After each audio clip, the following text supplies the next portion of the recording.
Good morning बच्चों, कैसे हैं आप? Good morning ma'am. आज आप हमें क्या पढ़ाओगे? चलो बच्चों, आज पाठ शुरू करने से पहले मैं आपसे एक पहेली पूछती हूँ। देखते हैं कौन इस पहेली का जवाब देगा। तो पहेली कुछ इस प्रकार है। कुछ स्थितियों में मैं गति का विरोध करता हूँ, यद्यपि मैं गति को संभव बनाता हूँ, परंतु मैं सापेक्ष गति का सदा विरोध करता हूँ। दो गतिमान पृष्ठों के बीच लगाइए वहाँ कुछ स्नेहक, वहाँ बन जाता हूँ मैं छोटा।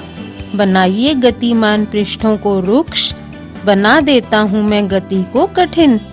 मैं हो सकता हूँ स्थैतिक, सर्पी अथवा लोटनिक, परंतु जब भी होते हैं दो पृष्ठ गति में, होता हूँ मैं सदैव वहाँ। बताओ मैं हूँ कौन? मैम, इसका उत्तर मुझे पता है। बताओ फिर आप। घर्षण। लेकिन मैम, योतनिक घर्षण क्या होता है? बिल्कुल सही बताया आपने बेटा, वेरी गुड। इसका मतलब पिछले सप्ताह हमने जो कुछ भी पढ़ा था घर्षण के बारे में, वो आपको सब समझ आ गया है। बच्चों, आज हम लोटनिक घर्षण के बारे में ही पढ़ेंगे, लेकिन पहले हम क्या क्या पढ़ चुके हैं? घर्षण बल की परिभाषा, स्थैतिक तथा सर्पी घर्षण, घर्षण को प्रभावित करने वाले कारक, और घर्षण किस प्रकार हानिकारक लेकिन हमारे लिए आवश्यक है।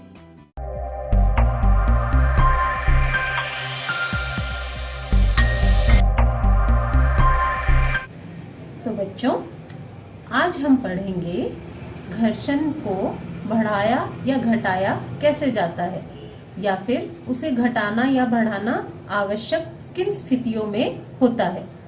पिछले भाग में जैसे हम पढ़ ही चुके हैं कि घर्षण जो है बहुत सारी स्थितियों में क्या होता है? वांछनीय होता है। वांछनीय मतलब आवश्यक होता है, और कुछ स्थितियों में अवांछनीय होता है, यानी कि अनावश्यक होता है। तो घर्षण को हम बढ़ाते कैसे हैं और इसको बढ़ाना क्यों आवश्यक है? आपने देखा होगा कि जब बाजार से आप नए जूते चप्पल लेकर आते हैं, तो उनकी तली जो होती है उस पर कुछ डिजाइन बना होता है, यानी उसे कुछ इस तरह का एक क्रॉस क्रिस क्रॉस सा डिजाइन खांचेदार बना दिया जाता है, जिससे कि घर्षण जो है वो क्या होता है?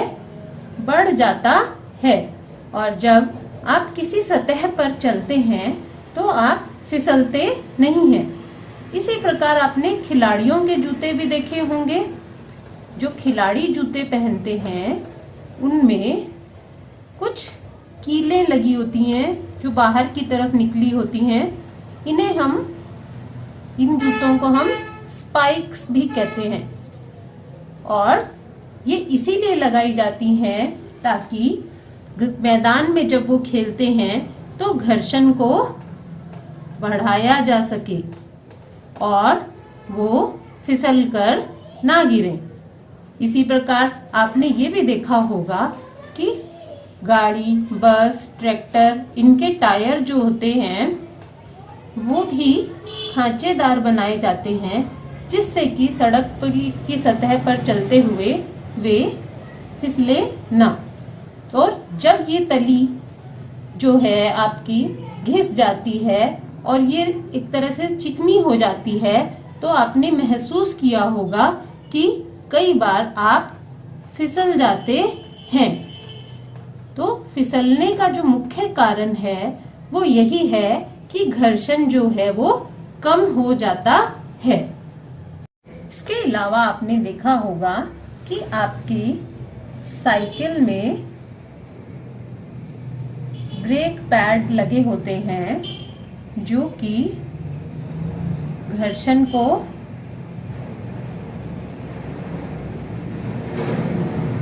ब्रेक पैड लगे होते हैं जो कि घर्षण को क्या करते हैं? बढ़ा देते हैं, जैसे ही आप ब्रेक लगाते हैं और पहिए के संपर्क में ये आते हैं तो साइकिल रुक जाती है। इसके विपरीत और भी जगह हैं जहां पर हम घर्षण को घटाते हैं। जैसे हम जब कैरम बोर्ड खेलते हैं तो वहां पर हमें सतह कैसी चाहिए? चिकनी। तो वहां हम क्या करते हैं, कुछ पाउडर जैसा पदार्थ डालकर उस सतह को चिकना कर देते हैं, जिससे कि सतह जो है वो रुक्ष ना रहे और चिकनी हो जाए और हम आसानी से खेल सके। इसी प्रकार मशीनों में भी घर्षण जो है वो अवांछनीय होता है, क्योंकि इससे मशीनों के जो भाग होते हैं वो घिस जाते हैं और वहां पर हम स्नेहक तेल का इस्तेमाल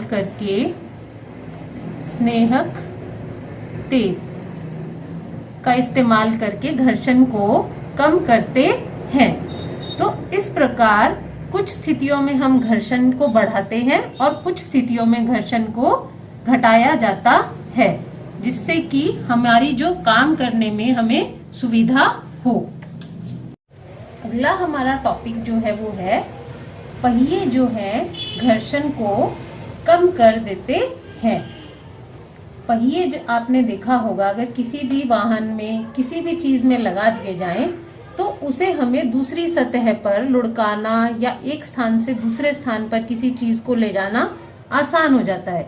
इसीलिए पहिए का आविष्कार जो है मानव सभ्यता के लिए एक बहुत महत्वपूर्ण आविष्कारों में गिना जाता है। पहिए जो हैं घर्षण को क्या करते हैं? कम कर देते हैं और वस्तुएं जो हैं आसानी से एक सतह पर जो है वो क्या करती हैं? लुढ़कते हुए दूसरे स्थान पर पहुंच जाती हैं। इसलिए आपने आजकल देखा होगा कि जो हमारे ट्रैवलिंग बैग होते हैं, सूटकेस वगैरह होते हैं, उनमें क्या लगे होते हैं? पहिए लगे होते हैं, जो कि भारी सामान को एक स्थान से दूसरे स्थान पर ले जाने में हमारे लिए एक सुविधा का काम करते हैं। तो इस प्रकार का घर्षण जहां पर वस्तुएं लुढ़कती हैं और गति का प्रतिरोध कम हो जाता है, उसे हम लोटनिक घर्षण कहते हैं। तो हम कह सकते हैं कि किसी वस्तु को एक स्थान से दूसरे स्थान पर सरकाने के बजाय उसे लुढ़काना अधिक आसान होता है, और यहाँ पर जो घर्षण कार्य करेगा वो क्या है? लोटनिक घर्षण। इसकी परिभाषा देखिए, जब एक वस्तु किसी दूसरी वस्तु के पृष्ठ पर लुढ़कती है तो उसकी गति के प्रतिरोध को लोटनिक घर्षण कहते हैं। गति का प्रतिरोध मतलब गति का विरोध। घर्षण का कार्य ही है कि हम वो गति का विरोध करता है। लोटन घर्षण को कम कर देता है। ने पहले भी दो घर्षण के नाम सुने थे। कौन कौन से थे वो? स्थैतिक घर्षण और सर्पी घर्षण। स्थैतिक घर्षण और सर्पी घर्षण। तब हमने ये कहा था कि सर्पी घर्षण जो है स्थैतिक घर्षण से कम होता है, लेकिन अगर अब हम तीनों को कंपेयर करें, स्थैतिक घर्षण, सर्पी घर्षण और लोटनिक घर्षण, तो तीनों में लोटनिक घर्षण जो है वो सबसे कम होता है। अर्थात वस्तुओं को लुढ़काना जो है वो बहुत आसान होता है, बजाय कि उनको एक स्थान से दूसरे स्थान पर सरकाया जाए। इसके उदाहरण भी आप देख सकते हैं कि आजकल मशीनों में हम जो है बॉल बेयरिंग का प्रयोग करते हैं, जिससे कि घर्षण जो है उसे बहुत कम किया जा सकता है। इसी प्रकार छतों पे जो पंखे लगे होते हैं, या आपकी साइकिल में पहिए में बॉल बेरिंग का उपयोग किया जाता है, जिससे लोटन के कारण घर्षण को बहुत अधिक कम किया जा सके। स्थैतिक घर्षण और लोटनिक घर्षण से संबंधित हम इस क्रियाकलाप में भी देख सकते हैं कि लोटनिक घर्षण जो होता है वो बहुत कम होता है। अब आप देखिए, यहाँ पर एक दो पुस्तकें हैं मेरे पास। अब इसको हम ऐसे ही सरकाते हैं तो ये क्या हुआ हमारा, यहाँ पर जो गति का विरोध हुआ वो हुआ स्थैतिक घर्षण के कारण। और अब यहाँ पर मेरे पास ये 3 पेन हैं, हम इन पेनों का उपयोग करके एक लोटनिक घर्षण जैसी स्थिति बनाते हैं। इन पेनों को मैंने यहाँ रखा और इसके ऊपर इस पुस्तक को रख दिया। अब ये एक पहिए के जैसे काम करेगा और अब हमने इसको सरकाया तो ये बहुत आसानी से आगे चली गई।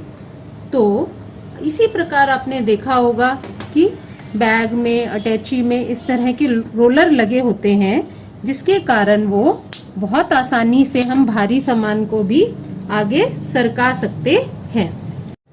अगला जो हमारा टॉपिक है वो है तरल घर्षण। यहाँ पर तरल घर्षण से हमारा मतलब है कि वायु तथा जल द्वारा जो घर्षण बल लगाया जाता है उसे हम तरल घर्षण कहते हैं। वैसे तो आप जानते हैं कि वायु बहुत हल्की होती है, विरल होती है, लेकिन फिर भी ये घर्षण बल लगाती है, यानी कि इसमें जो चीजें उड़ रही हैं उन पर एक घर्षण बल लगता है, जिसे हम तरल घर्षण कहते हैं। जैसे आपने देखा होगा वायुयान या पक्षी, रॉकेट, जो भी चीजें हैं वो सभी इस घर्षण बल का अनुभव करते हैं। और इस घर्षण को कम करने के लिए क्या किया जाता है कि वायुयान जैसे जो वाहन के साधन हैं हमारे, उनकी आकृति इस प्रकार की बनाई गई, कैसी, पक्षी के जैसी। उनकी आकृति जो है एक पक्षी के जैसी होती है। जैसे पक्षी के जो पंख हैं वो इस तरह से खुले हुए होते हैं दोनों साइड, तो वायुयान की आकृति भी कुछ इस प्रकार बनाई गई, जिससे कि वो घर्षण का कम से कम अनुभव करे।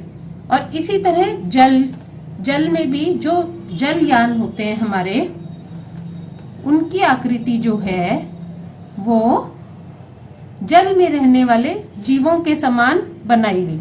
जैसे कि कोई भी नौका होती है, उसकी आकृति इस तरह की होती है, यानी उसको इस तरफ से पॉइंटेड रखा जाता है। और कुछ कुछ मछली की आकृति भी इस तरह ही होती है। तो इस तरह इनकी आकृति बनाई गई कि ये कम घर्षण बल का अनुभव करे। तो तरल में लगने वाला जो घर्षण होता है, इसका एक और नाम भी है, उसे हम क्या कहते हैं, कर्षण। इसे हम कहते हैं कर्षण। और ये इसी के लिए, इसी शब्द के लिए ही दूसरा नाम है। तरल घर्षण और कर्षण दोनों एक ही होते हैं। वो कर्षण की परिभाषा हम क्या लिखेंगे, तरलों द्वारा लगाए गए घर्षण बल को कर्षण कहते हैं। यहाँ मैं आपको दोबारा से बता देती हूँ कि तरल में हम यहाँ पर वायु और जल दोनों को लेते हैं। वैसे हम तरल पदार्थ में हम जल को लेंगे, लेकिन यहाँ पर विज्ञान की भाषा में दोनों के लिए एक ही शब्द प्रयोग किया जाता है, तरल, और इसको द्वारा जो घर्षण बल लगता है उसे हम कर्षण कहते हैं। तो बच्चों, इस पाठ में हमने घर्षण से संबंधित बहुत सारी बातों के बारे में जाना। एक बार फिर से हम पूरे पाठ की दोहराई यहाँ पर दिए हुए प्रमुख शब्दों द्वारा कर लेते हैं। सबसे पहला हमारा प्रमुख शब्द तो घर्षण ही है।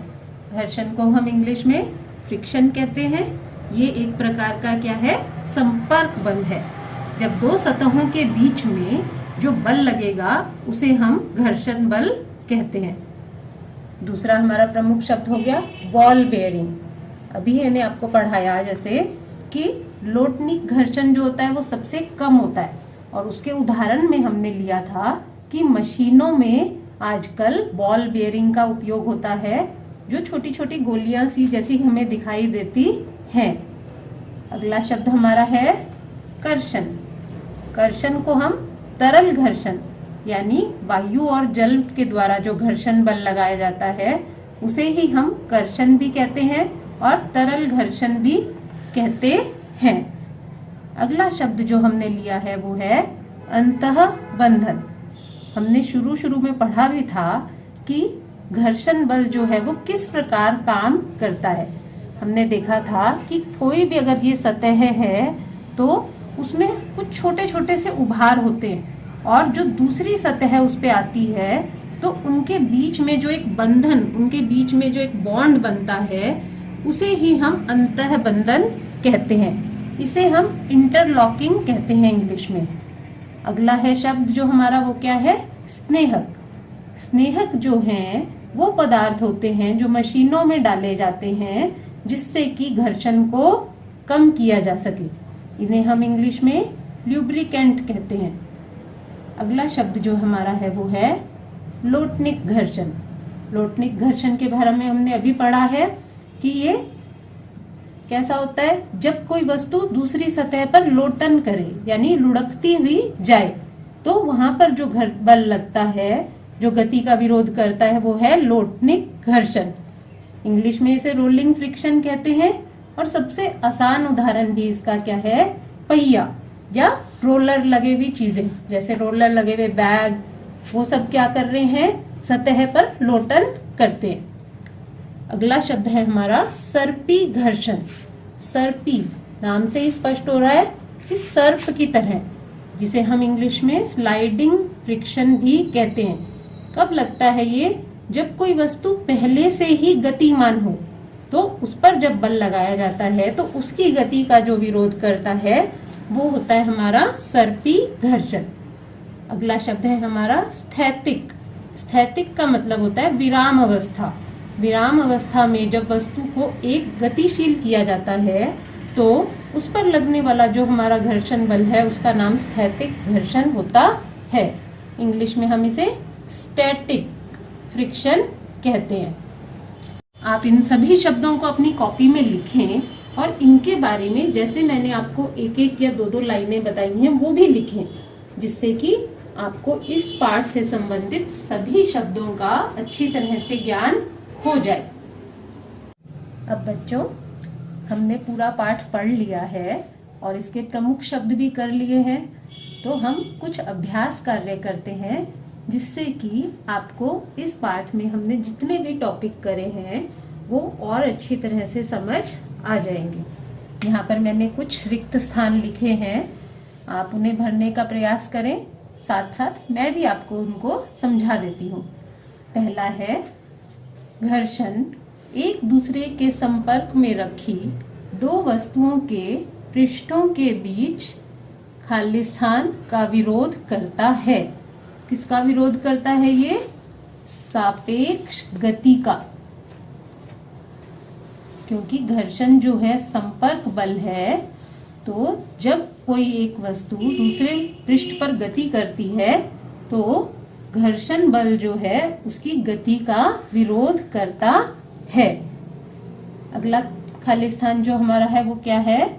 घर्षण पृष्ठों के खालिस्तान पर निर्भर करता है।